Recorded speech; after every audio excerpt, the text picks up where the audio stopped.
Hello everyone, welcome. I'm Robert, and today I'm gonna discuss Shadows of Kilforth.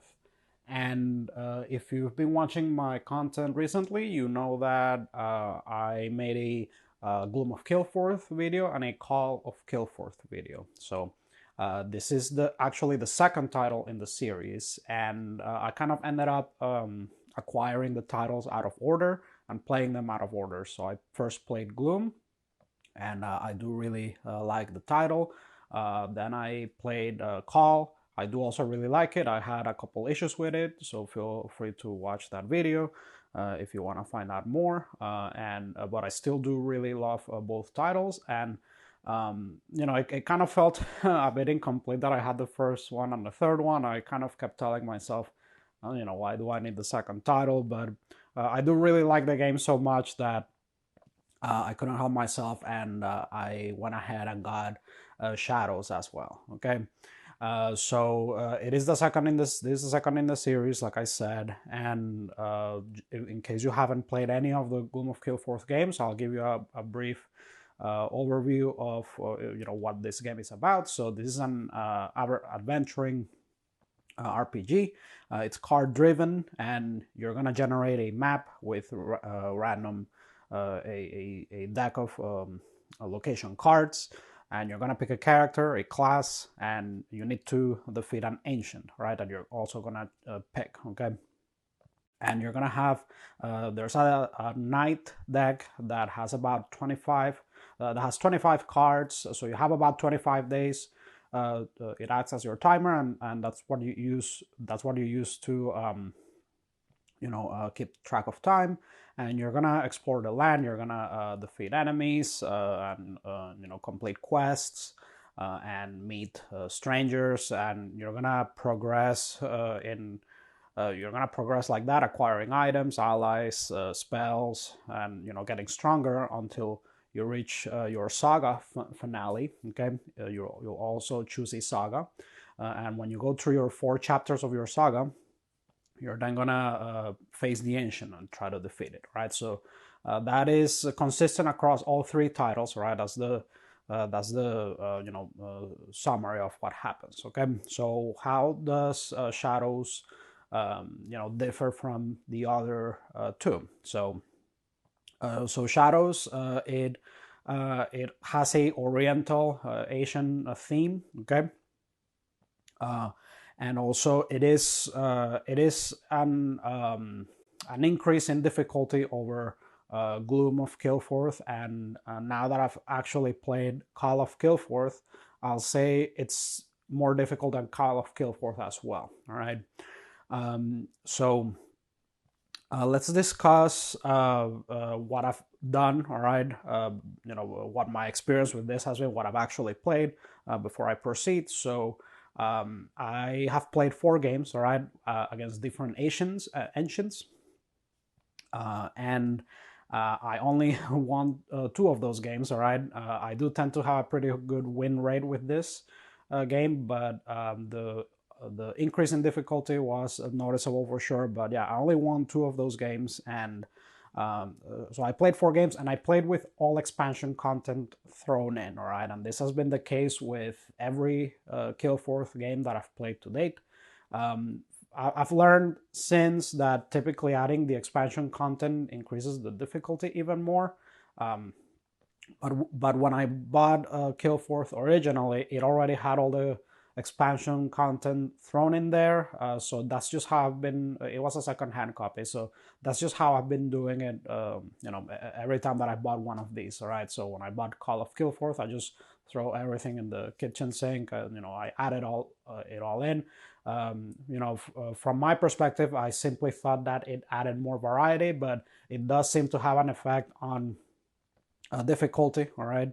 I kind of wish I had known that, but it's too late. I just throw everything in. All right. So I played my 4 games with all expansion content. That includes the New Tales expansion, by the way, which is a expansion that came a few years later, specifically made for Shadows of Kilforth. Quite a pricey expansion, but I just wanted to have all Kilforth content. So now with that expansion, now I have the whole trilogy completed. And Let's discuss some things that how this does some interesting things that this title does. So the first one is the difficulty, right? As I mentioned, and how does it do it? Well, through the card design, the ancient design, but also when you set up, you need to discard from the start. You need to discard a certain amount of day or night cards from the night deck. Okay. And that means that you have less time. Okay, so it's a very easy and straightforward way of putting more pressure on you. You're gonna have less days to increase your your character's strength, right, to face the ancient. So time is of the essence here. It always has been, really, but typically when I have definitive victories against ancients in other Kilforth games, I end up having like 5 or so night cards left in the night deck. Maybe 3 if I died at some point. If my character got knocked out at some point throughout the game, that might have set me back. So maybe I'll end up with 3 or 2 night cards. But running out of time, unless you're very new to the series, it didn't really happen a whole lot to me. Okay.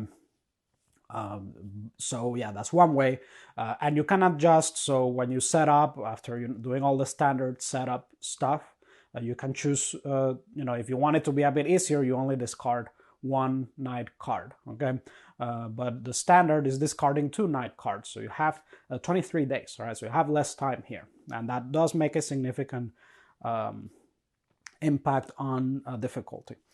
Now, other things through card design, there are some pretty brutal cards that you're gonna encounter. Okay, I've seen some pretty nasty effects. So remember that with certain effects. Okay, I don't have one in the map to show you currently, but there are certain effects that have the keyword map. All right, and you have to read them carefully, because sometimes those map effects affect you no matter where you are in the map. All right, so you might think that so if an encounter says map, when you make a test, sacrifice an asset, something like that, that doesn't necessarily mean just when you're in the same location as that card. It means throughout the whole land. All right, so I've seen some really nasty effects, all right, that affect the entire map. Okay. I've seen some pretty strong, enemies and whatnot, and the night cards are pretty brutal as well. Okay, so the difficulty also reflects through the card design, but I also want to mention the ancient design in this title. I think it's the most interesting and challenging ancient design that I've seen. All right, across the 3 titles. Okay, so in Gloom of Kilforth, the ancient design was relatively basic. Okay, it was the first in the series. I kind of appreciate them being a bit more basic. Then I went to Call of Kilforth, and definitely the ancients had a lot more going on. These ones, though, will really put you to the test. Okay, because this ancient, right? So what you see here is this is the final board state of my game, using my Samurai Watcher, all right, against the River of Malice. Okay, now what some of these ancients do is they really don't let you sit on your laurels, and you really have to be efficient when you decide to face them, and you have to make sure that you have some. Typically, you want to have some extra, so a good amount of night cards left in the night deck. But for the River of Malice, for example, okay, so he does something interesting. So you have to remove all gold tokens from the loot bag. All right, and speaking of the loot bag, a little tangent here. One other thing that this game does, okay, the loot bag is a lot more slim. It doesn't have as many loot tokens as Gloom of Kilforth. All right, Gloom of Kilforth had a huge loot bag. All right, tons of loot tokens, so it was very swingy. Now this is a bit more tame, all right. It's a bit more tightly designed, the loot tokens that are in here, because it's a smaller amount, okay. And this is also the case for Call of Kilforth, all right. So a little comment on that. There's another thing that if you're coming from Gloom of Kilforth, the loot bag is you can see the contents and understand the contents better, all right, because it's a smaller amount of loot tokens. Now, back to this, right? So this guy, when you set up the game, you have to remove all gold tokens from the loot bag, which I did, right? So you're not gonna be able to count on gold tokens when you obtain loot from encounters. And then the interesting thing that this guy does, right, is that among other effects, right, but when a battle round starts, each hero has to discard one loot, and any hero who can't is eliminated from the game, okay.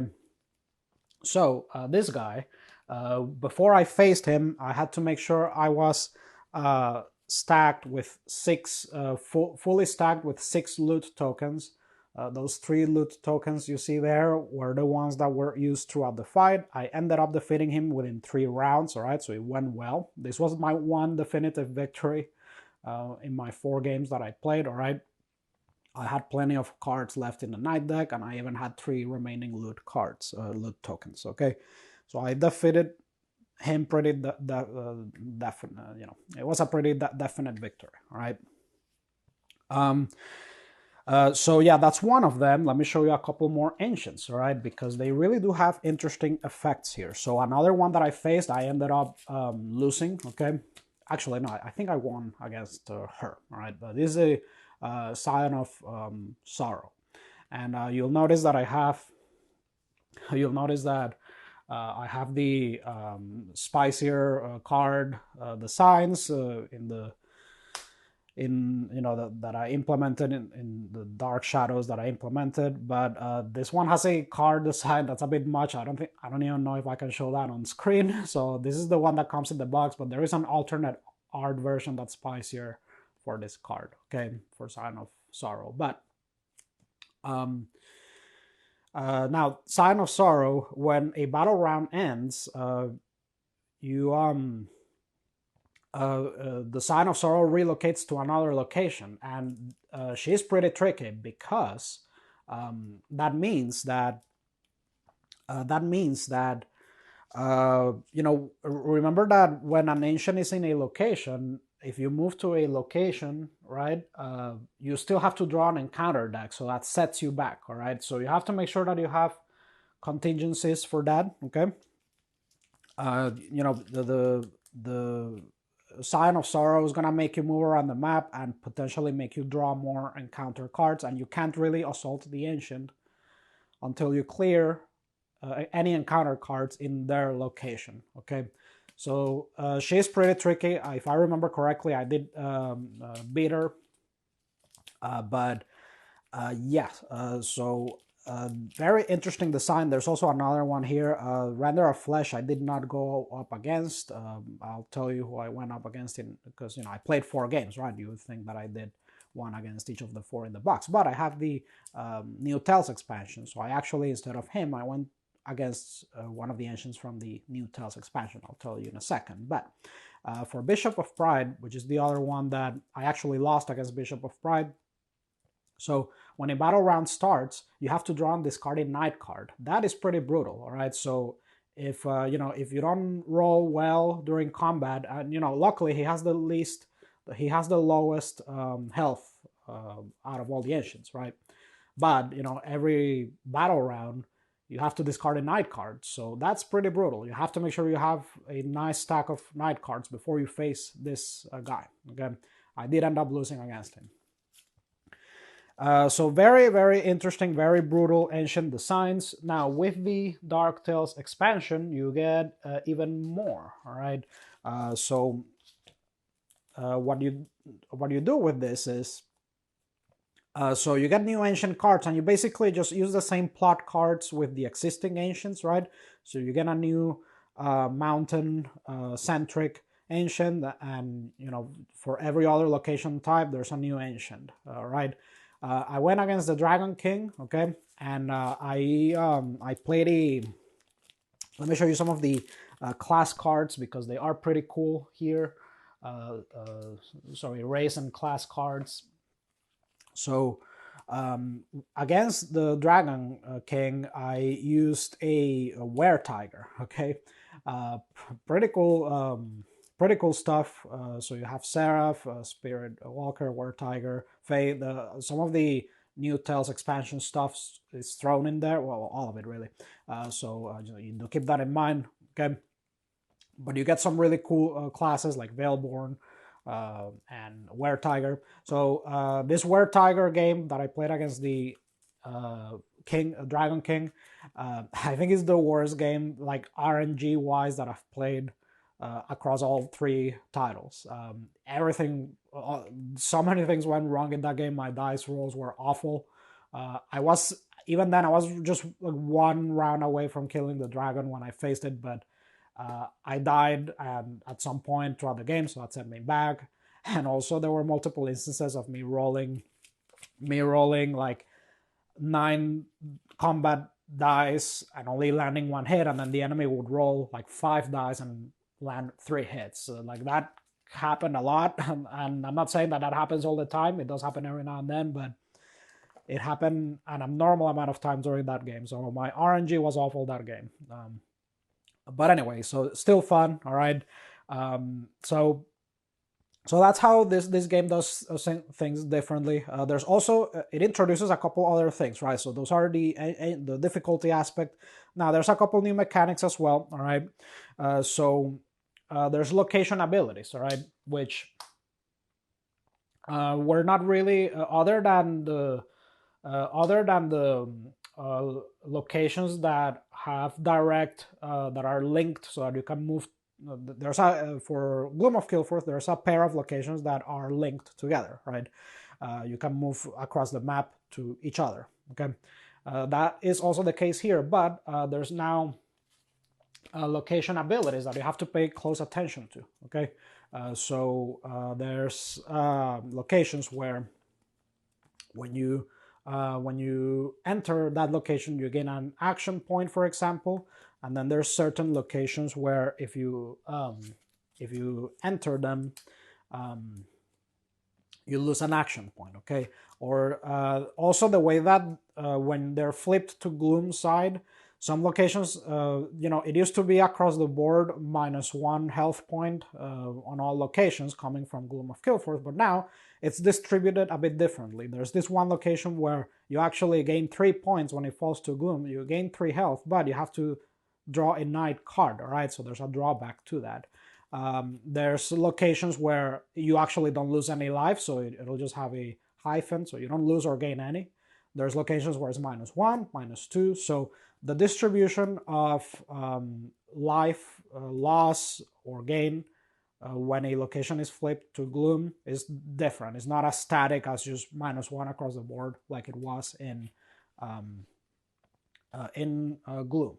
Okay, now so that's one thing you have to pay a bit more attention than usual, because when you enter a location, you have to you have to think a bit better, because you might enter a location and you didn't realize that you had to lose an action point when you enter that location. So you have to pay a bit extra close attention for that. Okay.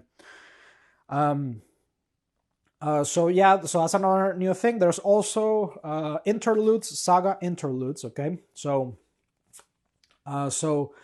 this is basically like almost like a finale, right? So instead of just gathering keywords for this part of your saga, you just have to go to this location and then do tests repeatedly until you reach that amount, and then you still pay your 5 gold. You still do require 1 keyword, okay?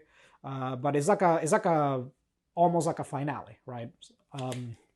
So it's just another interesting way of, instead of gathering the standard 3 keywords, you get the interlude. Okay, so yet another thing that this game does differently. So I don't believe, I almost forgot the faction aspect. Okay, another thing that this game does differently. This is also Everything, the last few things I mentioned, the location abilities, the interludes, and this, which is factions. Okay, so this is also present in Call of Kilforth. So there's two factions, Doomguard and Rosen Knights, that is assigned to you randomly at the beginning of the game. Okay, and certain knight cards will have positive or negative effects depending on which faction you have. And at certain points, when certain knight cards are flipped face up, you're gonna have the chance to change factions if you want. Okay, but it's still pretty random. But if you learn after enough plays, if you learn the knight deck, you're gonna have a bit of a better idea of when to switch factions for maximum effect. Okay. Another interesting thing that this game includes is this, which I have not tried because the game is brutal enough as it is, but there's this city location that you can replace. It's called Cohort of the Dead. So you might not perform, instead of the standard safe, city, right? You use this. Heroes may not perform market actions here, and heroes begin the game with one less maximum HP. So that is brutal. Okay, that's Ultra Dante must die mode. All right. So I have not felt the need to pull this out because it's already tough enough as it is. But I've still had great fun, and I'm really happy I have the full trilogy now. I've really come to, the more that I play this, the more that I appreciate it. And one of the main reasons, there's two main reasons. One, it allows you, and I think I emphasized this in my last, one of my two videos previously, okay, on the series. I love that you can play with one character. A lot of these RPG style games, they demand that you play with multiple characters. And some of them, the upkeep aspect and the information overload aspect, it varies between titles. Okay, some of, like Too Many Bones, for example, I do not mind controlling multiple characters. All right, but that's not the case with other RPG titles. For this one, it works perfectly fine with just one character. It doesn't feel compromised in any way. This is the case for all Kilforth games, so that's one thing that really makes me appreciate it. The other thing that I really appreciate is the fact that it's card driven. It's completely card driven, and I just love card driven games, and that's just a bias. I'm just biased like that. These types of games can work fine with boards and other components, but I just love the fact that this is card driven. Just adore that. I still think commenting on my only negative really with the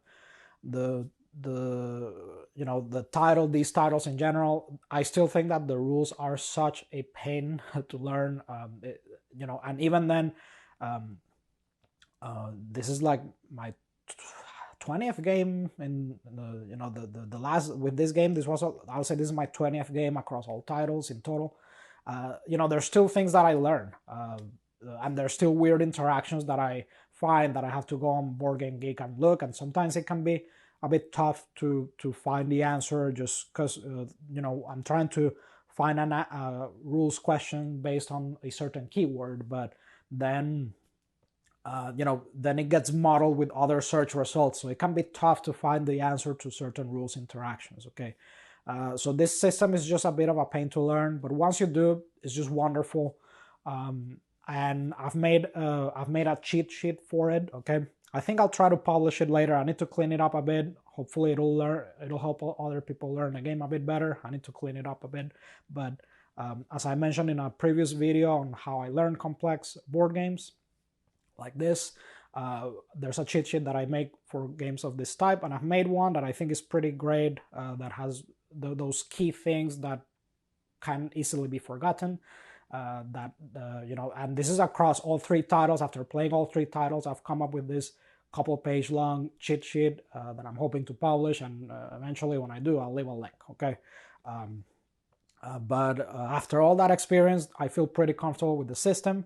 But yeah, there's the occasional interaction where odd interaction that I might need to look up, but it's still great once you overcome it. That really is my one complaint, and sometimes lack of clarity is still there with certain effects. I did bring this up with Call of Kilforth. So for example, there will be some effects that'll tell you, yeah, for here. So it tells you add the first stranger from the plains deck to any adjacent location, right? So as I interpret that as, reveal cards from the top of the plains deck until you find a stranger and put it in an adjacent location, then shuffle the plains deck.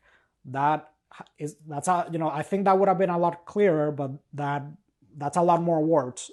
I get it, but not everybody has played Magic. Not everybody plays board games, so that many board games. So I just wish that the card effects were a bit more clearly written, right? Because I'm pretty sure that's what the designer meant. But that's a bit of a theme across all three titles. Some card effects are written in a way that are a bit unclear. Okay, but again, minor complaints. Just love this series. There's a chance that this series of games might make it to my top 20 next year. I'll say it's pretty tough. It's pretty competitive. It already was between my top 20 and top 30. All right, it was on my honorable mentions when I made my top 20 video last year. But the more I'm playing this, the more I'm appreciating it. Okay, and last thing, I cannot emphasize enough how much I can't see myself playing without these playmats. Okay, this character playmat, I got it originally with my Gloom of Kilforth secondhand purchase, and so was the case for that world mat. I think I don't typically buy playmats for board games, but this is just one. It's to me it's essential. The grid really helps keep everything neat and aligned, and the character board also does the same. It helps you remember the limit of loot cards and assets. Keeps your character dashboard is just absolutely. This is just crucial to me. All right. If you do end up liking these titles, I strongly advise you get a hold of, at the very least, the World playmat. All right. From what I understand, these are not available anymore. It looks like they were Kickstarter exclusives, but that is a shame because to me this is a must. All right, when playing these titles. But that is Shadows of Kilforth and the series in general, folks. Like I said, I highly recommend it. Just be prepared to have a bit of a painful learning curve with the system to get a grip of the system, but just super fun card-driven adventuring RPGs. All right. And with that, I want to thank you so much for watching.